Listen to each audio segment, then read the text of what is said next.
अस्सलाम वालेकुम, हाज़िर अपने नई वीडियो के साथ। तो आज का हमारा topic class 10 physics unit number 13 geometrical optics में आज हम पढ़ने जा रहे हैं image location bye spherical mirror. ठीक है, स्फेरिकल मिरर की दो एग्जाम आप जानते ही होंगे, कॉनकेव और एक कॉन्वेक्स। तो इस वीडियो में हम सिर्फ और सिर्फ कॉनकेव मिरर के बारे में पढ़ेंगे।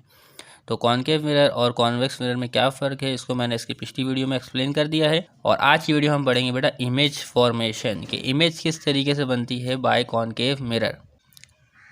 अगर आपने image formation by plane mirror देख लिया है तो ये आपको आसानी से समझ में आ जाएगा। अगर आपने वो नहीं देखा तो प्लेलिस्ट में जाके image formation by plane mirror को ज़रूर देखें। ठीक है, तो जो एक स्फेरिकल मिरर होता है, ठीक है, वो किससे निकलता है बेटा, एक स्फेयर से निकलता है। ठीक है, स्फेयर के बारे में मैंने आपको पिछली वीडियो में ज़रूर बताया है।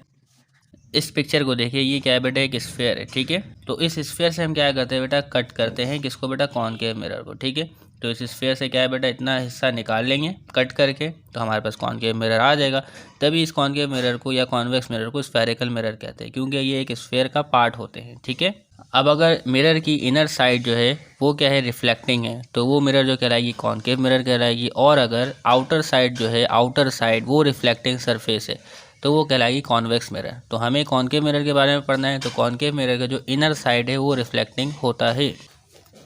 जैसे कि आप ये देख रहे हैं, ये एक स्फेयर है। ठीक है, सोचिए हमने इससे क्या है बेटा, कॉनकेव मिरर कट करके निकाल लिया। ठीक है, कॉनकेव मिरर कट के निकाल लिया बेटा, ये आपके पास मिरर है। ठीक है, इसकी जो है ये आउटर सरफेस पॉलिश है, अगर इस तरीके से मौजूद है। ठीक है, आउटर सरफेस पॉलिश है और इनर सरफेस क्या है बेटा, रिफ्लेक्टिंग है। क्लियर है, तो ये कौन सा मिरर हुआ, ये मिरर हुआ कॉनकेव मिरर। ठीक है, इसके अलावा ये जो चीज़ें हैं ये मिरर का पार्ट नहीं है, ये सिर्फ मिरर यही है। आप चाहे ज़्यादा भी कट कर सकते हैं, कम भी कट कर सकते हैं, ये आपके ऊपर डिपेंड करता है। ठीक है, तो हमने इस कॉनकेव मिरर को किससे कट किया बेटा, एक स्फेयर से कट किया है। तो जब हम कॉनकेव मिरर को एक स्फेयर से कट करेंगे तो इसके मुख्तलिफ पॉइंट्स होंगे। ठीक है, तो इससे पहले वीडियो में मैंने आपको ज़रूर बताया कॉनकेव मिरर के मुख्तलिफ पॉइंट्स के बारे में। ठीक है, तो इसमें होता है क्या है बेटा, ये जो मिरर कट हुआ है इस स्फेयर से, तो इस स्फेयर का एक सेंटर पॉइंट भी होता है, इस स्फेयर का एक सेंटर पॉइंट भी होता है। तो इसको आप कहेंगे बेटा सेंटर ऑफ कर्वेचर। इस सेंटर पॉइंट को आप क्या कहेंगे बेटा, सेंटर ऑफ कर्वेचर। ठीक है, तो देखें इसके बारे में लिखा हुआ है सेंटर ऑफ कर्वेचर के बारे में। Centre of curvature represent the centre of sphere from which the curve mirror was cut. तो जिसमें से मिरर जो है कट हुआ है। ठीक है, तो अगर सोचे कोई स्फेयर छोटा है, कोई स्फेयर छोटा है, तो हमारे पास सोचें ये कॉनकेव मिरर कट हुआ तो इसका सेंटर ऑफ कर्वेचर भी कम होगा। ठीक है, तो ये डिपेंड करेगा कि मिरर किस स्फेयर से कट हुआ है, छोटे स्फेयर से कट हुआ है कि बड़े स्फेयर से कट हुआ है। ठीक है, तो ये पॉइंट कहलाएगा बेटा सेंटर ऑफ कर्वेचर। ठीक है, इसके अलावा आप देखेंगे ये मिरर आपके पास मौजूद है। इसके अलावा आता है बेटा radius of curvature. Radius of curvature क्या होता है, इसको देख लें बेटा। ये सेंटर ऑफ कर्वेचर से यहाँ तक का जो फासला है, सेंटर ऑफ कर्वेचर से यहाँ तक का जो फासला है, ये कहलाता है रेडियस ऑफ कर्वेचर। ठीक है, तो इसमें आप देखेंगे तो radius of curvature the distance from the centre of curvature, ठीक है, टू द मिरर सरफेस। तो ये है मिरर सरफेस। ठीक है, यहाँ से यहाँ तक का फासला हो, यहाँ से यहाँ तक का फासला हो, तो ये क्या कहलाएगा आपके पास, रेडियस ऑफ कर्वेचर। ठीक है, दो पॉइंट आपको यकीनन समझ में आ गया। अब इसके अलावा जो तीसरा पॉइंट है वो हमारे पास मौजूद है वर्टेक्स या पोल। ठीक है, वर्टेक्स कह लें या पोल कह लें, आपकी किताब में पोल को मेंशन किया गया, पी मेंशन किया गया है। ठीक है, अब पोल क्या है, जो geometric centre of the curve mirror, ये कर्व मिरर है। ठीक है, ज्योमेट्रिक सेंटर, इस मिरर का जो सेंटर है वो ये वाला पॉइंट है। ठीक है, ये पॉइंट कहलाएगा आपके पास पोल। ठीक है, या वर्टेक्स आप कुछ भी कह लें। इसके अलावा प्रिंसिपल एक्सिस, प्रिंसिपल एक्सिस क्या बेटा, an imaginary line drawn through pole. तो एक इमेजनरी लाइन है प्रिंसिपल एक्सिस, जो कहाँ से ड्रॉ होती है बेटा, पोल से ड्रॉ होती है, इमेजनरी लाइन है। ठीक है, और आपकी मर्ज़ी आप कहीं तक भी ड्रॉ करें, उससे कोई मसला नहीं है। एक इमेजनरी लाइन है, असल में ऐसी कोई लाइन नहीं, हम इसको ड्रॉ करते हैं ताकि हम इमेज को ड्रॉ कर सकें। इसके अलावा जो पांचवा पॉइंट हमारा मौजूद है वो है प्रिंसिपल फोकस। अब प्रिंसिपल फोकस क्या है, the point where the light ray that are parallel to principal axis. तो लाइट रे, सोचिए ये मिरर है आपके पास मौजूद है। ठीक है, लाइट रे अगर पैरेलल आ रही है, लाइट रे आपके पास क्या आ रही है बेटा, अगर पैरेलल आ रही है। ठीक है, लाइट रे पैरेलल आई और इसको क्या है बेटा, यहाँ से टकराने के बाद, रिफ्लेक्शन करने के बाद, जिस पॉइंट से लाइट रे गुजर जाए, जिस पॉइंट से लाइट रे प्रिंसिपल एक्सिस से गुजर जाए, तो वो पॉइंट कहलाता है बेटा आपके पास प्रिंसिपल फोकस। क्या कहलाता है बेटा, प्रिंसिपल फोकस। तो देखें अभी यही लिखा हुआ होगा यहाँ पे, the point where the light ray that are parallel to the principal axis. ठीक है, ये लाइट रे क्या है बेटा, पैरेलल है प्रिंसिपल एक्सिस के। ठीक है, कन्वर्ज आफ्टर बीइंग रिफ्लेक्टेड। तो ये लाइट रे क्या हो गई बेटा, कन्वर्ज हो गई, एक पॉइंट पे जमा हो गई आफ्टर बीइंग रिफ्लेक्टेड, यानी रिफ्लेक्शन करने के बाद। ठीक है, अब इसके अलावा आपके पास मौजूद बेटा फोकल लेंथ। फोकल लेंथ क्या होता है बेटा, इसमें भी लेंथ आ गया, लंबाई आ गई, ठीक है। The distance from pole to the focal point, the distance from pole to the focal point, ठीक है। ये पोल से प्रिंसिपल फोकस तक, फोकल पॉइंट तक जो डिस्टेंस है ये कहलाता है आपके पास फोकल लेंथ, ठीक है। इतनी बात क्लियर है। तो लेंथ आ गया, ये भी आपको समझ में आ गया। अब जो फोकल लेंथ जो है वो बराबर किसकी होता है, फोकल लेंथ बराबर होता है R/2 के, ठीक है। जितना रेडियस का लेंथ होगा उसका हाफ जो होगा आपके पास वो फोकल लेंथ होगा, ठीक है। तो सोचें अगर यहाँ से लेके यहाँ तक का फासला 10 cm है, मिसाल के तौर पर R है 10 cm, ठीक है। तो फोकल लेंथ क्या होगा, तो फोकल लेंथ होगा बेटा हाफ, ठीक है, R/2। तो ये होगा 10/2, ये होगा 5 cm, ठीक है। तो फोकल लेंथ जो है वो बिल्कुल सेंटर में आएगा, ठीक है। तो फोकल लेंथ का रिलेशन यहाँ पे लिखा हुआ है कि फोकल लेंथ बराबर होता है आपके पास R/2 के। तो उम्मीद करते हैं तमाम पॉइंट आपको समझ में आ गए होंगे। तो अब आज देखते हैं कि इमेज को हम किस तरीके से ड्रॉ करते हैं, उसके 4 रूल्स को देख लेते हैं। तो अब देखते हैं भाई image formation by spherical mirror, यानी कॉनकेव मिरर को हमें पढ़ना है, ठीक है। इसमें तो जो कॉनकेव मिरर में जो इमेजेस बनती है किस तरीके से बनती है, आप इस पिक्चर को देखें। तो इस पिक्चर में आप देखें लेफ़्ट साइड में मोमबत्ती रखी हुई है, ठीक है, जिसके फ्लेम जो है वो ऊपर है, ठीक है, और टेल नीचे। तो इसमें से 2 रेजेस निकल रही हैं, ठीक है। रेजेस जाती हैं और मिरर से टकराती हैं, ब्लू कलर की रेजेस, ठीक है। टकराने के बाद एक जगह पे कन्वर्ज होती हैं, ठीक है। तो आप देखेंगे एक जगह इमेज बन रही है मोमबत्ती के नीचे, छोटी सी इमेज बन रही है, और जो इमेज है वो इन्वर्टेड है, उल्टी इमेज है, ठीक है। तो इस तरीके से इमेज बनती है। तो कॉनकेव मिरर से जो इमेज बनती है वो आप स्क्रीन में हासिल कर सकते हैं आफ्टर रिफ्लेक्शन। तो देखें रेजेस जा रही है, कॉनकेव मिरर में टकरा रही हैं, टकराने के बाद कन्वर्ज हो रही हैं, और वहाँ पे हम इमेज हासिल कर सकते हैं किसी भी स्क्रीन में। तो यहाँ पे भी एक स्क्रीन में इमेज हासिल हो रही है। तो इस पिक्चर में भी आप देख सकते हैं मोमबत्ती को रखा गया बेटा कॉनकेव मिरर के सामने, ठीक है। तो मोमबत्ती से रेजेस जा रही हैं, कॉनकेव मिरर में टकरा रही हैं, और टकराने के बाद वो रिफ्लेक्ट हो रही हैं, पीछे जाके मीट कर रही हैं और इमेज बना रही हैं स्क्रीन के ऊपर, ठीक है। तो आप रियल इन्वर्टेड इमेज को स्क्रीन पे हासिल कर सकते हैं। क्लियर है। तो अब आ जाए इसे देखते हैं। तो image formation by spherical mirror. तो do you know how the image are form by the spherical mirror. तो स्फेरिकल मिरर की मदद से किस तरीके से इमेजेस बनती है। तो इसमें जो हम पढ़ेंगे बेटा सिर्फ और सिर्फ कॉनकेव मिरर के बारे में पढ़ेंगे, ठीक है। तो कॉनकेव मिरर की जो क्या है बेटा इनर साइड रिफ्लेक्टिंग होती है। How can we locate the image form by the concave mirror. जो ऑब्जेक्ट अगर मिरर के सामने हो उसके बाद क्या है बेटा इमेज बनेगी स्क्रीन पर, तो उसकी डिस्टेंस क्या होगा, ठीक है। इमेज का डिस्टेंस क्या होगा ये भी पता लगाना है, किस तरीके से पता लगाएंगे ये सब हम सीखेंगे। आर द इमेज रियल और वर्चुअल, ये भी पता लगाना है कि जो इमेज बनेगी वो रियल होगी कि वर्चुअल होगी, ठीक है। इसके अलावा are they diminish have the same size और इन लार्ज, और इसके अलावा इमेज की जो साइज़ होगी वो छोटी होगी या ऑब्जेक्ट के सेम साइज़ की होगी या इन लार्ज होगी ऑब्जेक्ट से भी। तो ये सब पता करेंगे आज की वीडियो में, ठीक है। तो image formation bye concave mirror. The रे diagram illustrate the formation of image by concave mirror. तो रे डायग्राम की मदद से आप समझ सकेंगे कि इमेज किस तरीके से बन रही है by concave mirror for various position. तो ऑब्जेक्ट को मुख्तलिफ पोजीशन पर क्या करेंगे बेटा हम प्लेस करेंगे, ठीक है। तो अगर आप इसमें देखें, इसमें हम ऑब्जेक्ट को प्लेस करें, ये मिरर है, कॉनकेव मिरर है, तो ऑब्जेक्ट को हमने इधर प्लेस किया मिरर के इतने फासले पर, ठीक है। अब इसके बाद देखिए अगला ऑब्जेक्ट जो है वो यहाँ पे मौजूद है, ठीक है। इधर ऑब्जेक्ट की पोजीशन लिखी हुई इन्फिनिटी पर है, बहुत दूर है। इसके अलावा ऑब्जेक्ट इस तरफ प्लेस है। इसके अलावा जो ऑब्जेक्ट है देखिए करीब आया, मिरर के करीब आया, तो इमेज क्या बनेगी ये हमें बताना है, ठीक है। ये मैं आपको सिखाऊंगा किस तरीके से बनेगी, ठीक है। ये देखें एक और ऑब्जेक्ट है, ये वही ऑब्जेक्ट है जो करीब चला गया, ठीक है। देख रहे हैं एरो, ये ऑब्जेक्ट है, ठीक है। तो इमेज देखें यहाँ बन रही है। इसके अलावा ये देखें ये ऑब्जेक्ट यहाँ मौजूद है, इमेज देखें पता नहीं कहाँ इन्फिनिटी पे जाके बन रही है। तो यहाँ पे भी देखिए अब ऑब्जेक्ट और करीब हमने प्लेस किया, पहले F पे था और आगे चला गया। तो ऑब्जेक्ट को क्या है मिरर के हम करीब लाते जा रहे हैं, तो इमेज जो बन रही है उसमें क्या है बेटा फ़र्क आ रहा है। तो इमेज कभी छोटी भी बन रही है, कभी बड़ी बन रही है, कभी लार्ज बन रही है, ठीक है, कभी रियल बन रही है और कभी वर्चुअल इमेज बन रही है। तो इन तमाम चीज़ों को देखते हैं आ जाए। You can see in the रे diagram that the nature position and the size of image form depend on the position of the object. तो आपने देखा कि जो इमेज की नेचर है, पोजीशन है और साइज़ है। इमेज की नेचर, पोजीशन, साइज़ ये डिपेंड करता है किसके ऊपर बेटा, पोजीशन ऑफ द ऑब्जेक्ट पर। तो ऑब्जेक्ट को अगर आप मिरर के करीब रखते हैं या दूर रखते हैं उससे फ़र्क पड़ता है। किस पे फ़र्क पड़ता है बेटा, इमेज की नेचर, आया वो रियल है या वर्चुअल है। इसके अलावा आपके पास पोजीशन पर फ़र्क पड़ता है इमेज की, ठीक है, और इसके अलावा साइज़ पर पड़ता है, ठीक है। किसकी वजह से, पोजीशन ऑफ द ऑब्जेक्ट, ठीक है। At the point P F C. तो ऑब्जेक्ट को आप प्लेस करते हैं पी पर, एफ पर, सी पर, या मुख्तलिफ पोजीशन पर आप प्लेस करते हैं, तो उसके हिसाब से इमेज की नेचर होती है, पोजीशन होती है और साइज होता है। The image formed are real for some position of an object. तो कॉनकेव मिरर में जो आपके पास जो इमेज बनेगी वो क्या बनती है, ज़्यादातर रियल इमेज बनती है। जो ज़्यादातर जो इमेज बनती है वो क्या होती है बेटा, रियल होती है। और एक पोजीशन में जो आपके पास इमेज बनेगी वो वर्चुअल इमेज बनेगी। And virtual image for a particular other position, ठीक है। An image form is either reduce has the same size, और इमेज का साइज़ कम भी हो सकता है और ज़्यादा भी हो सकता है, ये भी आप देखेंगे। It depend on the position of the object. तो ऑब्जेक्ट को आप जहाँ प्लेस करेंगे उस हिसाब से जो है इमेज आपके पास बनेगी। तो अब हमारे पास बेटा रूल्स ऑफ रे डायग्राम फॉर कॉनकेव मिरर। तो कुछ रे डायग्राम को ड्रॉ करने के रूल्स है, 4 रूल है टोटल, आज हैं इसको देखते हैं, ठीक है।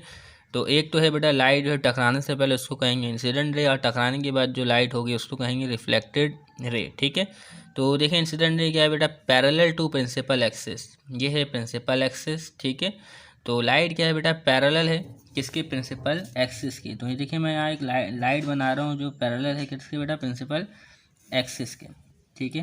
तो लाइट है प्रिंसिपल एक्सिस के, तो ये लाइट जो है टकराई। अब टकराने के बाद क्या होगा, लाइट कहाँ से गुजरेगी वो यहाँ लिखा हुआ है कि कोई भी लाइट अगर पैरेलल है प्रिंसिपल एक्सिस के, वो टकराने के बाद गुजरेगी pass through focus, pass through focus. अब देखें फोकस पॉइंट कहाँ है, ये है प्रिंसिपल फोकस। तो लाइट कोई सी भी हो, अगर वो पैरेलल है बेटा प्रिंसिपल एक्सिस के, तो वो टकराने के बाद कहाँ से गुजरेगी बेटा, फोकस से गुजरेगी, हर हाल में कुछ भी हो जाए, ठीक है।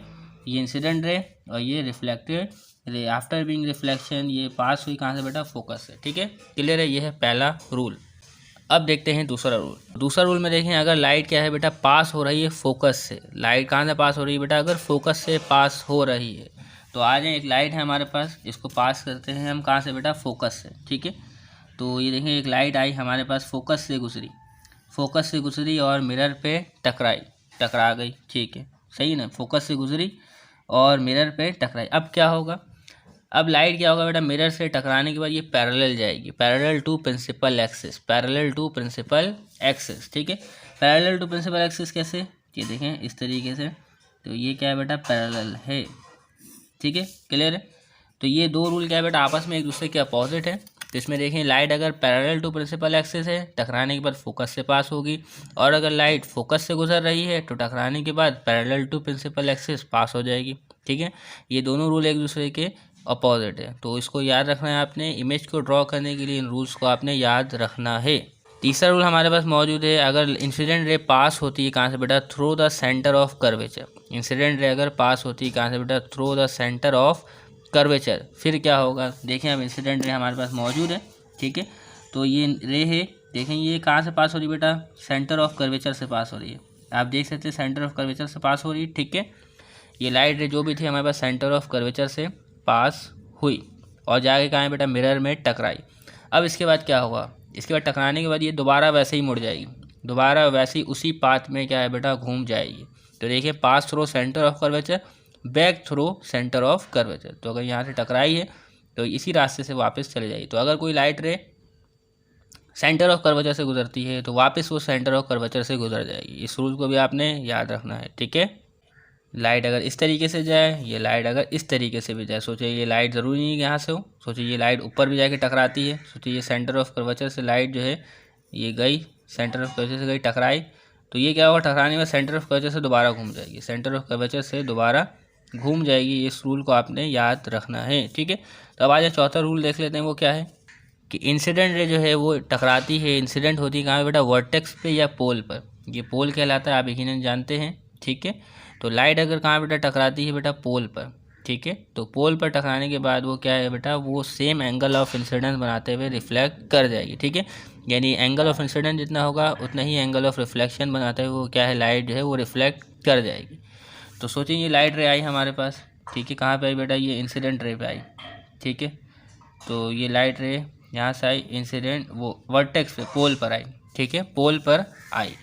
अब पोल पर आई, यहाँ पे जितना एंगल ऑफ इंसिडेंस बनेगा, यहाँ पे जितना एंगल ऑफ इंसिडेंस बनेगा वही एंगल ऑफ रिफ्लेक्शन बनाते हुए ये लाइट क्या है बेटा, मुड़ जाएगी आपके पास, ठीक है। तो ये ग्राफ है, तो इस ग्राफ बनाने में बहुत आसानी होती है, तभी मैंने इसको इसमें बनाया ताकि आपको तमाम बातें ठीक से समझ में आ सकें। तो कोशिश कीजिए। तो एंगल ऑफ इंसिडेंस और एंगल ऑफ रिफ्लेक्शन जो है वो सेम होगा। तो इन रूल्स को आपने याद रखना है। ये 4 रूल्स है। इन रूल्स को अगर आप सीख जाएंगे तो इमेज बनाने में आपको बहुत आसानी होगी। तो image formation bye concave mirror, ठीक है। तो आज हम मुख्तलिफ इमेजेस बनाते हैं। ऑब्जेक्ट की जो पोजीशन है उसको तब्दील करेंगे और देखेंगे कि इमेज की नेचर क्या होती है, इमेज की पोजीशन क्या होती है और इमेज का साइज़ क्या होता है। तो सपोज़ करें मिसाल के तौर पर हमने एक ऑब्जेक्ट को प्लेस किया है बेटा इन्फिनिटी पर। कहाँ पर प्लेस किया बेटा? इन्फिनिटी पर। यानी इन्फिनिटी पर यानी हमने बहुत फासले पर उस ऑब्जेक्ट को जो है वो प्लेस किया है, ठीक है। तो ये एक ऑब्जेक्ट है हमारे पास जो बहुत इन्फिनिटी पे प्लेस है, ठीक है। इसके हेड को नाम दिया है ए और उसके टेल को नाम दिया है हमने बी। तो ये ऑब्जेक्ट जो है इन्फिनिटी पे प्लेस है। तो जब भी कोई चीज़ इन्फिनिटी पे मौजूद हो तो वो क्या है बेटा, उसमें जो रेजेस आती हैं वो पैरेलल आती है। क्या आती है बेटा? प्रिंसिपल एक्सिस के पैरेलल आती है, ठीक है। तो कोई भी रे अगर प्रिंसिपल एक्सिस के पैरेलल आए, कोई भी रे अगर क्या है बेटा प्रिंसिपल एक्सिस के पैरेलल आए, तो रूल ने मैंने आपको बताया कि वो रे कहाँ जाती है टकराने के बाद, आफ्टर बीइंग रिफ्लेक्टेड। तो वो रे जो है वो टकराने के बाद जाती है प्रिंसिपल फोकस पर। तो वो रे टकराने के बाद कहाँ जाती है बेटा? प्रिंसिपल फोकस पर। इस रूल को आपने याद रखना है, ठीक है। तो ये एक रे हो गई जो टकराने के बाद कहाँ पर जमा हुई बेटा? कन्वर्ज हुई प्रिंसिपल फोकस पर। इसी तरीके जो इसकी 2 रे कम से कम चाहिए हमें इमेज ड्रॉ करने के लिए, ठीक है। तो इसी तरीके से इसके टेल से भी एक रे आएंगी हमारे पास, ठीक है। तो ये भी क्या है बेटा? प्रिंसिपल एक्सिस के पैरेलल है। तो टकराने के बाद ये है जो है वो जाएंगी बेटा प्रिंसिपल फोकस पर, ठीक है। तो कोई भी रे जो अगर प्रिंसिपल एक्सिस के पैरेलल आ रही है, प्रिंसिपल एक्सिस के पैरेलल आ रही है, तो वो टकराने के बाद जमा होगी बेटा कहाँ पे? प्रिंसिपल फोकस पे। तो यहाँ पे जो आपके पास इमेज बनेगी वो कहाँ बनेगी? तो यहाँ पे जो आपके पास इमेज बनेगी वो बनेगी बेटा प्रिंसिपल फोकस पर, प्रिंसिपल फोकस पर। तो कॉनकेव मिरर में इमेज तभी बनती है, ठीक है।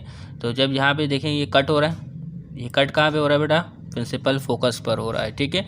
तो इमेज भी जो है वो यहीं पर बनेगी। और इमेज कैसी बनेगी? इमेज बहुत छोटी बनेगी, ठीक है। इमेज कैसी बनेगी? बहुत छोटी बनेगी। इस बात को आपने याद रखना है। इन पॉइंट्स के बारे में आप बखूबी जानते होंगे। ये है सेंटर ऑफ कर्वेचर, ये है प्रिंसिपल फोकस और ये है आपके पास पोल, ठीक है। रूल फॉलो हो गया। पैरेलल आई प्रिंसिपल एक्सिस टकराने के बाद फोकस पर जमा हुई, पैरेलल आई टकराने के बाद प्रिंसिपल फोकस पर जमा हो गई, ठीक है। तो अब इमेज की हम नेचर निकाल लेते हैं। तो पोजीशन ऑफ ऑब्जेक्ट क्या है बेटा? इन्फिनिटी है। पोजीशन ऑफ ऑब्जेक्ट है बेटा इन्फिनिटी। पोजीशन ऑफ इमेज क्या है आपके पास? एट फोकस, ठीक है, एट फोकस, ठीक है। इसके अलावा साइज़ ऑफ इमेज क्या है? तो इमेज की साइज़ बहुत डिमिनिश है, यानी बहुत छोटी है। ये आप अपने बुक के टेबल के पीछे देखेंगे कि आपको लिखा हुआ मिलेगा। तो हाईली डिमिनिश इमेज है, हाईली डिमिनिश पॉइंट साइज़, ठीक है। डिमिनिश है और पॉइंट साइज़ इमेज है। तो मैंने लिखा नहीं है, जगह नहीं है हमारे पास। और इसके अलावा जो इमेज की नेचर होगी वो क्या होगी? तो इमेज की जो नेचर होगी real and inverted. Real and inverted से मुराद है कि इमेज जो है वो रियल होगी लेकिन इन्वर्टेड होगी, यानी कि जो हेड है, ये जो हेड है ये नीचे आएगा और जो टेल है वो ऊपर होगा। तो इस किस्म की इमेज को क्या कहते हैं बेटा? हम रियल और इन्वर्टेड इमेज कहते हैं, ठीक है। यानी कि ये जो आप हेड है ये इस तरीके से बनेगा, ठीक है, और जो टेल है वो ऊपर होगा। तो ये इमेज क्या होगी बेटा? इन्वर्टेड इमेज है, ठीक है। और ऐसी इमेज को हम क्या कहते हैं बेटा? रियल इमेज कहते हैं। तो रियल इमेज को आप स्क्रीन में हासिल कर सकते हैं। तो कोई भी रे हो, ऑब्जेक्ट हो, अगर लाइट यहाँ टकराती है, अगर आप यहाँ पे कोई स्क्रीन प्लेस करते हैं, अगर आप यहाँ पे कोई स्क्रीन प्लेस करते हैं तो क्या है बेटा? उसके ऊपर इमेज बनेगी, ठीक है। तो कोई सी भी स्क्रीन उठाए तो अगर यहाँ हम प्लेस करते हैं फोकस पॉइंट पे तो उसकी इमेज यहाँ पे बनेगी, ठीक है। अब इसी तरीके से आप क्या है बेटा? हम ऑब्जेक्ट की पोजीशन को तब्दील करते हैं और देखते हैं क्या होता है। तो अब ऑब्जेक्ट को हम प्लेस करेंगे बेटा बायोंड सी, सी से पीछे, ठीक है। अभी देखिए हमने ऑब्जेक्ट को प्लेस किया इन्फिनिटी पर, बहुत दूर। अब ऑब्जेक्ट को प्लेस करेंगे बेटा सी से पीछे, ठीक है। और अब जो है हम इमेज जो ऑब्जेक्ट है उसकी हाइट भी कम रखेंगे, ठीक है, ज़्यादा नहीं रखेंगे, एक लेवल पर रखेंगे ताकि हम इसे समझ सकें। तो ऑब्जेक्ट को हमने प्लेस किया है बेटा बायोंड सी। तो अब देखेंगे इसकी इमेज किस तरीके में। तो इमेज बनाने के लिए हमारे पास कम से कम 2 रेज होनी चाहिए। तो एक रे जो हमारे पास होगी वो हम ड्रॉ करेंगे बेटा पैरेलल टू प्रिंसिपल एक्सिस। तो इस ऑब्जेक्ट में से एक रे जो है वो जाएगी कैसे बेटा? Parallel to principal axis. तो टकराने के बाद क्या होगा? मैंने आपको रूल बताया। तो ये रे जो है ये पास करेगी प्रिंसिपल फोकस से आफ्टर बीइंग रिफ्लेक्शन, ठीक है, क्लियर। तो इसमें बैरो बना दे ताकि हमें पता चले रे गई और टकराने के बाद इधर आई, ठीक है। ये हो गई एक रे। अब एक और रे हमें ड्रॉ करना है। तो किताब में जिस तरीके का रे ड्रॉ है वही मैं ड्रॉ करता हूँ ताकि आप कन्फ्यूजन का शिकार ना रहें। तो एक रे तो ड्रॉ कर दिया। अगर आप रे चाहें तो फोकस से भी पास कर सकते हैं, इस रे को फोकस से भी पास कर सकते हैं और सेंटर ऑफ कर्वेचर से ही पास कर सकते हैं। ये आपके ऊपर डिपेंड करता है कि आप कहाँ से पास करना चाहते हैं, तो कोई मसला नहीं। तो आपकी किताब में जो रेस को पास किया गया है दूसरे इमेज में, तो वो किया गया बेटा सेंटर ऑफ कर्वेचर से। आप देख सकते हैं यहाँ पे भी सेंटर ऑफ कर्वेचर से पास किया गया है दूसरी रे को, ठीक है, जो ए से निकल रही है।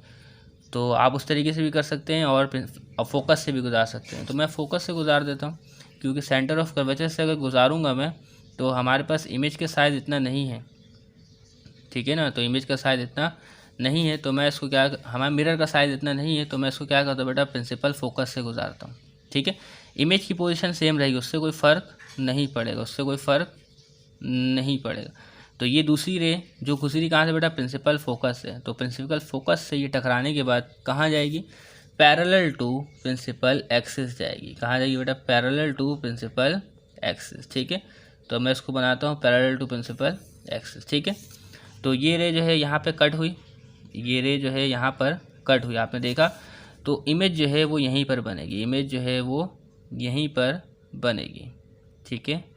और जो रियल और इन्वर्टेड इमेज बनेगी, इमेज की नेचर क्या होगी बेटा, वो आपके पास रियल और इन्वर्टेड इमेज होगी। तो ये था ए, ये था बी, तो यहाँ पे आपके पास बनेगा, ये होगा ए डैश और ये होगा आपके पास बी डैश, ठीक है। तो अब आ जाए, अब देखते हैं इमेज की तमाम प्रॉपर्टीज़ के बारे में लिखते हैं। तो पोजीशन ऑफ इमेज क्या है बेटा, बायोंड सी, तो सी से पीछे है, ठीक है। पोजीशन ऑफ ऑब्जेक्ट, गलती से इमेज क्या दिया, तो ऑब्जेक्ट की पोजीशन है बायोंड सी, देखें सी से सेंटर ऑफ कर्वेचर के पीछे। तो इमेज की पोजीशन क्या है, अब आप देखें इमेज की पोजीशन है बेटा सेंटर ऑफ कर्वेचर और प्रिंसिपल फोकस के दरमियान, ऐसे ही है।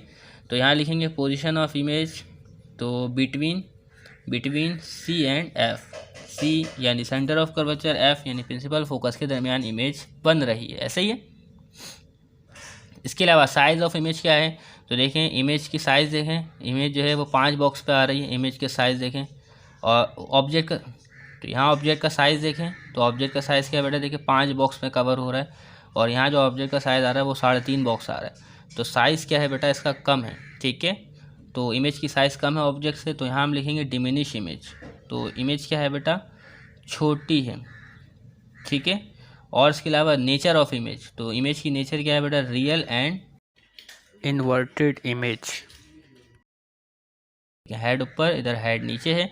तो अगर आप इस पोजीशन पर कोई भी स्क्रीन प्लेस करते हैं तो उसके ऊपर क्या है, ये इमेज हासिल हो जाएगी और आप यहाँ से देख सकेंगे, यहाँ से उसको देख सकेंगे, ठीक है। तो अब आज तीसरी रे डायग्राम बनाते हैं। उसमें क्या करेंगे बेटा, ऑब्जेक्ट को हम उठा के रखेंगे सेंटर ऑफ कर्वेचर में और देखेंगे इमेज की कैरेक्टरिस्टिक्स। तो अब हम ऑब्जेक्ट को प्लेस करने जा रहे हैं बेटा सेंटर ऑफ कर्वेचर पे। तो अगर आप अपनी किताब में भी देखेंगे तीसरी इमेज को, तो ऑब्जेक्ट रखा है बेटा सेंटर ऑफ कर्वेचर पे, ठीक है। ये ऑब्जेक्ट का हेड है जिसको हमने ए से रिप्रेजेंट किया है, ये टेल है, ये बी से रिप्रेजेंट किया है, ठीक है। तो इमेज बनाने के लिए कम से कम आपको 2 रेस चाहिए। तो 4 रे में से आप कोई सी भी 2 रेस को है अडॉप्ट कर सकते हैं, ठीक है। तो मैंने यहाँ पे किताब से डिफरेंट रेस अडॉप्ट की है, कोई मसला नहीं है, ठीक है। तो अभी मैं ऐसे ही रेस को अडॉप्ट करूँगा। तो देखें बेटा, ये रे जो है, एक रे जो है वो हेड से जाएगी प्रिंसिपल एक्सिस के पैरेलल, प्रिंसिपल एक्सिस के पैरेलल, ठीक है। तो प्रिंसिपल एक्सिस की जो रे पैरेलल जा रही है, तो टकराने के बाद रूल के मुताबिक वो रे कहाँ जाएगी, कन्वर्ज होगी। तो वो रे जो है वो प्रिंसिपल फोकस से पास होगी। कहाँ से पास होगी बेटा, प्रिंसिपल फोकस से पास होगी, ठीक है। एक रे हमने ड्रॉ कर लिया।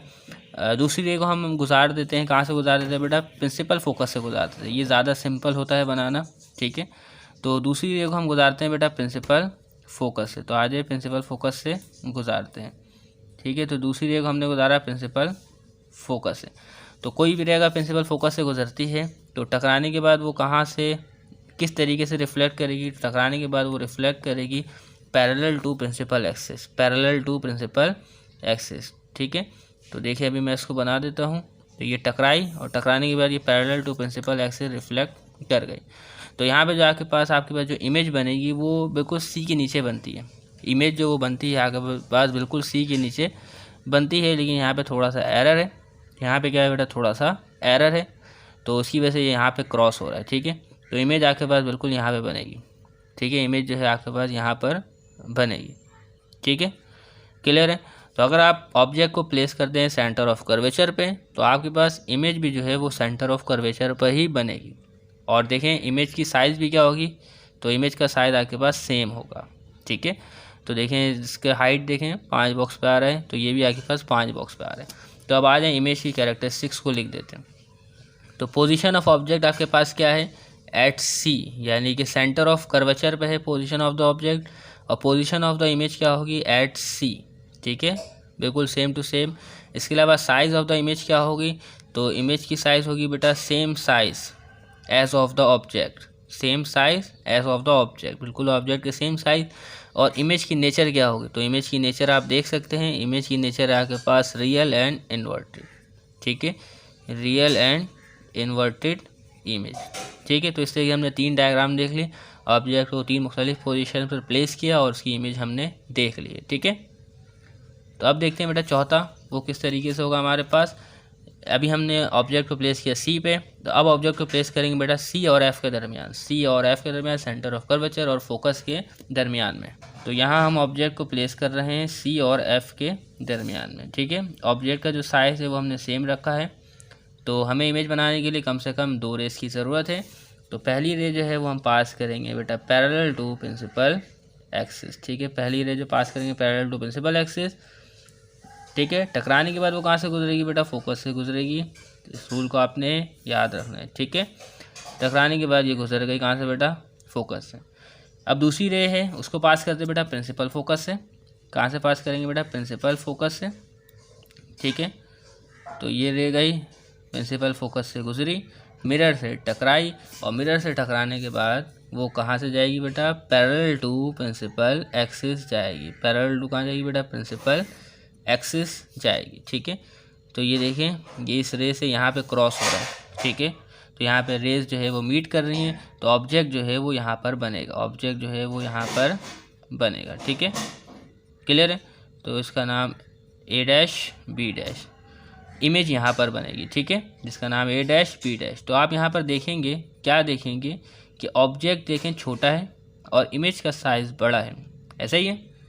तो अगर ऑब्जेक्ट करीब जा रहा है मिरर के, ऑब्जेक्ट अगर करीब जा रहा है कौन के, मिरर के, तो इमेज के साइज़ में इजाफा हो रहा है। तो इमेज के साइज़ में देखें इजाफा हो गया।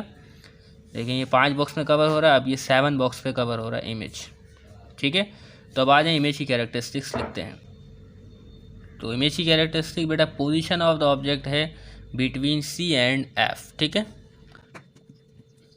और इसके अलावा पोजीशन ऑफ इमेज आपके पास मौजूद है बायोंड सी, यानी सी के पीछे इमेज आपके पास बन रही है, तो यहाँ आप लिखेंगे बायोंड सी। और इसके अलावा आपके पास साइज़ ऑफ द इमेज क्या है, तो इमेज की साइज़ है इनलार्ज, यानी इमेज बड़ी है। किससे बड़ी है बेटा, ऑब्जेक्ट से बड़ी है, तो इसके लिए लिखेंगे इमेज जो है वो आपके पास इनलार्ज है। इसके अलावा नेचर ऑफ इमेज आपके पास क्या है बेटा, वो है रियल एंड इन्वर्टेड इमेज। इस तरीके से हम 4 इमेज फॉर्मेशन देख ली मुख्तलिफ पोजीशन पर। तो अब आ जाए 5वीं देखते हैं किस तरीके से होगी। तो अभी हमने ऑब्जेक्ट को प्लेस किया between C and F, centre of curvature and focus के दरमियान। अब हम ऑब्जेक्ट को प्लेस करेंगे एट प्रिंसिपल फोकस। ठीक है, तो ये रहा फोकल पॉइंट, प्रिंसिपल फोकस का पॉइंट, यहाँ पे ऑब्जेक्ट को रखेंगे। ठीक है, तो ठीक है, तो अब होगा क्या, तो अब इमेज किस तरीके से बनेगी और इमेज कहाँ बनेगी, तो वही हमें 2 रेजेस की ज़रूरत है इमेज को ड्रॉ करने के लिए। ठीक है, तो इधर देखें एक है रेस पैरेलल में गुजार देता हूँ मिरर के। ठीक है, इससे टकराने के बाद ये कहाँ से गुजरेगी बेटा, प्रिंसिपल फोकस से गुजरेगी। कहाँ से गुजरेगी बेटा, प्रिंसिपल फोकस से गुजरेगी, जैसा कि आप देख सकते हैं। ठीक है, इसके अलावा आप ऐसा भी कर सकते हैं कि इस रेस को कहाँ से गुजारे बेटा, सेंटर ऑफ कर्वेचर से। कहाँ से गुजारे, सेंटर ऑफ कर्वेचर से। ये लाइट रे जो है मिरर से टकराई, और टकराने के बाद मिरर से टकराने के बाद ये इस तरीके से आ जाएगी सेंटर ऑफ कर्वेचर से। ठीक है, तो ये अगर आपने देख लिया किस तरीके से हुई, तो ये लाइट रे पहली रे इस तरीके से गई और ये रिफ्लेक्ट करके यहाँ से गुजर गई, और ये वाली जो रे है आपके पास ये यहाँ से गई और टकराने के बाद ये वापस सेंटर ऑफ कर्वेचर से गुजर गई। ठीक है, तो इसमें देखिए क्या रेस कहीं जाकर रिफ्लेक्टेड रे कहीं पे मीट हो रही है, नहीं हो रही। रेस जो है वो आपस में पैरेलल है, तो ये रेस जो है ये मीट होंगी, लेकिन कहाँ पर मीट होंगी, ये रे मीट होंगी बेटा इन्फिनिटी पर। ठीक है, ये दोनों रेस आपस में कहाँ मीट होगी बेटा, इन्फिनिटी पर। तो इमेज भी जो बनेगी वो इन्फिनिटी पर बनेगी, और कहाँ बनेगी ये हमें नहीं पता। ठीक है। तो इस तरीके से ये आपके पास होगा। तो यहाँ हमने 2 रेज़ इस्तेमाल की और हमें पता चल गया इमेज की पोजीशन क्या होगी। इसके अलावा आप तीसरा ये भी कर सकते हैं कि आप इसको इस तरीके से भी गुजार सकते हैं कि आप इस रेस को पोल पर स्ट्राइक करवाएं, इंसिडेंट करवाएं, और यहाँ से जो एंगल ऑफ इंसिडेंस बने वही एंगल ऑफ रिफ्लेक्शन बनाते हुए आप यहाँ से भी इसको गुजार सकते हैं। तो यहाँ पे भी जो रेस आपके पास आएगी वो पैरेलल आएगी, पैरेलल आएगी इसके। लेकिन किताब में इस किस्म की डायग्राम बनी तो मैंने इसको उसी तरीके से इसको फॉलो किया है। ठीक है, क्लियर है बिल्कुल। तो अब आ जाए इमेज की कैरेक्टरिस्टिक्स लिखते हैं। तो ऑब्जेक्ट कहाँ हमने प्लेस किया, ऑब्जेक्ट प्लेस किया बेटा एट फोकस पे ऑब्जेक्ट को जो है वो हमने प्लेस किया है। पोजीशन ऑफ इमेज क्या है आपको बताया मैंने, इन्फिनिटी। तो इन्फिनिटी पर जो है वो इमेज बनेगी। इसके अलावा नेचर ऑफ इमेज क्या होगी, नेचर ऑफ इमेज आपके पास वही रियल एंड इन्वर्टेड इमेज बनेगी। ठीक है। अब इसके अलावा इमेज की साइज़ क्या होगी, इमेज की साइज़ होगी वो हाईली इंचार्ज होगी। इमेज की साइज़ क्या होगी बेटा, हाईली इनलार्ज क्यों होगी, क्योंकि ये रेज जो है वो दूर जाते जा रही है और दूर जाते जाएगी तो इमेज के जो साइज़ है वो भी बहुत ज़्यादा होगा। ठीक है, तो हमने इसको भी देख लिया। अब आ जाए आखिरी देखते हैं किस तरीके से इमेज बनेगी। अब हम ऑब्जेक्ट को प्लेस करेंगे बेटा पोल और प्रिंसिपल फोकस के दरमियान में। तो हमने अब ऑब्जेक्ट को प्लेस कर दिया है कहाँ बेटा, प्रिंसिपल फोकस और पोल के दरमियान में। ठीक है, ये ऑब्जेक्ट का नेम। ठीक है, तो अब इसकी इमेज कैसे बनेगी, बाकी आपने देखा पांचों में जो इमेज बनी वो रियल इन्वर्टेड इमेज बनी। ठीक है, और उसमें साइज़ में फ़र्क आता गया, लेकिन इमेज की जो कैरेक्टरिस्टिक्स नेचर थी वो सेम रही, रियल और इन्वर्टेड। ठीक है, अब जो इमेज बनेगी, अगर ऑब्जेक्ट को कॉनकेव मिरर के बिल्कुल क्या करते हैं, सामने प्लेस करते हैं प्रिंसिपल फोकस और पोल के दरमियान में, तो अब जो आपके पास इमेज बनेगी वो बनेगी बेटा वर्चुअल इमेज। कौन सी इमेज बनेगी बेटा, वर्चुअल इरेक्ट इमेज बनेगी, वर्चुअल इरेक्ट इमेज। ठीक है, अब रियल इमेज नहीं बनेगी। तो आज इसको देखते हैं ये किस तरीके से आपके पास बनती है। तो इसके लिए हम काम शुरू करते हैं। ठीक है, स्केल को आपने इस तरीके से रखना है कि इसका हेड जो है वो सेंटर ऑफ कर्वेचर से कोइंसाइड करें। ठीक है, ये देखिए सेंटर ऑफ, ये इसका हेड है और ये सेंटर ऑफ कर्वेचर इसके साथ मैच कर रहे हैं। ठीक है, तो ये रे जो है आपके पास इस तरीके से जाएगी। ठीक है, ये टकराई। ठीक है, ये क्या रे टकराई यहाँ पे, और ये सेंटर ऑफ कर्वेचर से पास हो जाएगी। ये सेंटर ऑफ कर्वेचर से क्या हो जाएगी बेटा, पास हो जाएगी। ठीक है, ऐसा ही है। अब क्या है बेटा, यहाँ पे जो इमेज बनती है वर्चुअल बनती है, तो हम इसको क्या करेंगे, इस रेस को एक्सटेंड करेंगे। इस रेस को पीछे क्या करेंगे बेटा, एक्सटेंड करेंगे। हमने इस रे को पीछे एक्सटेंड कर दिया बिल्कुल इसके मुताबिक। कैसा लगेगा ये रे कहाँ से आ रही बेटा, सेंटर ऑफ कर्वेचर से हमारे पास आ रही है। ठीक है, ये हमने एक रे जो है वो ड्रॉ कर दी है। क्लियर है। अब हमें दूसरी रे की ज़रूरत है। दूसरी रे की ज़रूरत हम एक लॉ इस्तेमाल करेंगे जो एंगल ऑफ इंसिडेंस और एंगल ऑफ रिफ्लेक्शन वाला है। तो ये रे जो है ये टकराएगी कहाँ पे बेटा, पोल पे। ये रे जो है ये टकराएगी बेटा हेड से पोल पे। ठीक है, ये हमारे पास दूसरी रे है। तो जो एंगल ऑफ इंसिडेंस बनेगा वही एंगल ऑफ रिफ्लेक्शन बनेगा, आप जानते ही हैं। तभी मैंने यहाँ ग्राफ पेपर का इस्तेमाल किया है ताकि मैं आपको ठीक से समझा सकूँ। तो ये जो ऑब्जेक्ट है ये आपके पास इस पोजीशन पर आएगी कि एंगल ऑफ रिफ्लेक्शन जो है वो सेम होगा। ठीक है, तो ये रे गई पोल पर टकराने के बाद ये इस तरफ आई।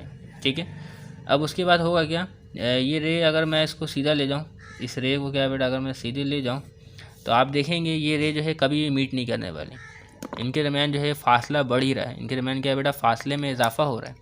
तो ये रे जितनी भी दूर जाएगी फासले में इजाफा होगा, तो ये रे कभी भी आगे जाकर मीट नहीं करने वाली।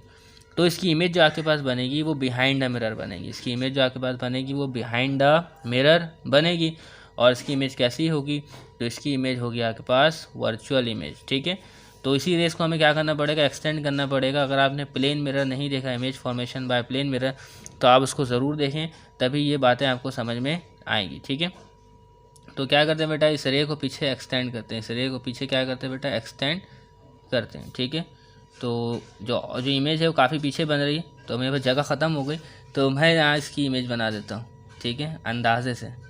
ठीक है, पीछे जगह ख़त्म हो गई, पीछे जाके क्या बेटा कोइंसाइड करेगी, पीछे जाके क्या करेगी बेटा कोइंसाइड करेगी और इसकी इमेज वहाँ पर बनेगी। ठीक है, तो अगर मैं आपको किताब में दिखाऊँ तो आप किताब देखें, तो ये देखें, ये क्या है बेटा, ये इमेज, इसको हमने एक्सटेंड किया और इसको हमने एक्सटेंड किया, तो इमेज जो है वो यहाँ पर बन रही है। ठीक है, तो यहाँ पर जगह ख़त्म हो गई, तभी मैं नहीं इसको बना पाया, तो कोई मसला नहीं है, आप इसको देख लें। तो ये क्या है, इसका नाम दे दें बेटा आप, इसका A डैश, इसको B डैश। ठीक है, तो ये इधर बनेगी। अब देखें, अब इमेज की करेक्टरिस्टिक्स को लिखते हैं। पोजीशन ऑफ द ऑब्जेक्ट क्या है? पोजीशन ऑफ द ऑब्जेक्ट है आपके पास बिटवीन एफ एंड पी। आप पूरा लिखिएगा बेटा, प्रिंसिपल, फोकस एंड पोल के दरमियान है, ठीक है। और इसके अलावा पोजीशन ऑफ द इमेज क्या है? पोजीशन ऑफ द इमेज आपके पास मौजूद है बेटा बिहाइंड द मिरर। तो प्लेन मिरर में जो आपके पास इमेज बनती है वो बिहाइंड द मिरर बनती है। तो कॉनकेव मिरर में भी इस केस में जो इमेज बनेगी वो कहाँ बनेगी बेटा? बिहाइंड द मिरर, ठीक है। इसके अलावा जो नेचर ऑफ इमेज क्या है? तो इमेज की जो नेचर है वो है आपके पास वर्चुअल एंड इरेक्ट। तो इस किस्म की जो इमेज जो मिरर के अंदर बनती है उसको हम कहते हैं बेटा वर्चुअल इमेज। और इरेक्ट इसलिए कह रहे हैं क्योंकि ये इमेज जो है वो सीधी इमेज है। क्या है बेटा? सीधी इमेज है। ये देखिए, इसका हेड, ये इसका हेड, ये टेल और ये टेल। तो ये वर्चुअल और इरेक्ट इमेज है। साइज़ क्या है? तो इसका साइज़ आपके पास इनलार्ज है, यानी ऑब्जेक्ट से बड़ी है, ठीक है, ऑब्जेक्ट से बड़ी है, ठीक है। तो इस तरीके से हमने image formation bye concave mirror सीख लिया है। तो इसी तरीके जितनी भी कैरेक्टरिस्टिक्स हमने यहाँ पे अभी निकाली है इस पेज में, ग्राफ पेपर में, तो यहाँ पे लिखी हुई है, आप इससे मैच कर सकते हैं। तो बिल्कुल बिल्कुल वही काम यहाँ पर हो रहा होगा, ठीक है। तो आप अपने किचन में जाएं, वहाँ से स्पून उठाएं और रिफ्लेक्टिव होना चाहिए स्पून का सरफेस, ठीक है। तो लेफ़्ट साइड में देखें तो स्पून का जो इनर साइड है वो एक्ट करेगा एज अ कॉनकेव मिरर। तो आप उसमें अपने आप को देखेंगे, ठीक है। आपकी जो इमेज बनेगी वो क्या बनेगी? आप इसमें देखेंगे कि इमेज आपकी रियल बनेगी, ठीक है, रियल बनेगी और इन्वर्टेड बनेगी। और आप स्पून में जैसे ही करीब आएंगे तो फिर आपकी इमेज इसमें बनेगी बेटा वर्चुअल और इरेक्ट इमेज, ठीक है। तो उम्मीद करते हैं तमाम बातें आपको क्लियर हो गई होंगी। तो आने वाली वीडियोस में हम सीखेंगे बेटा स्फेरिकल मिरर इक्वेशन, ठीक है। क्योंकि हम जो है हर जगह अगर हमें सोचे कोई न्यूमेरिकल दे दिया गया और बताया गया कि ऑब्जेक्ट जो है इस पोजीशन पर रखा हुआ है, ठीक है, मिरर के इस पोजीशन पर रखा हुआ है, और हमसे पूछा जाएगा इमेज क्या बनेगी, तो हम वहाँ पे रे डायग्राम थोड़ी कैलकुलेट करेंगे। तो हम वहाँ रे डायग्राम कैलकुलेट नहीं करेंगे हम, बल्कि वहाँ पे क्या इस्तेमाल करेंगे बेटा? ये फार्मूला इस्तेमाल करेंगे और इस फार्मूले की मदद से बताएंगे कि बेटा इमेज कहाँ बनेगी, इमेज का साइज़ क्या होगा, इमेज की नेचर क्या होगी, किस फार्मूले की मदद से बेटा? इस फार्मूले की मदद से। तो आने वाली वीडियोज़ में स्फेरिकल मिरर इक्वेशन को पढ़ेंगे और इसके न्यूमेरिकल को सॉल्व करेंगे, ठीक है। तो उम्मीद करते हैं तमाम बातें आपको यहाँ तक क्लियर हो गई होंगी। तब तक के लिए दीजिएगा, चैनल को सब्सक्राइब कीजिएगा। अल्लाह हाफिज़।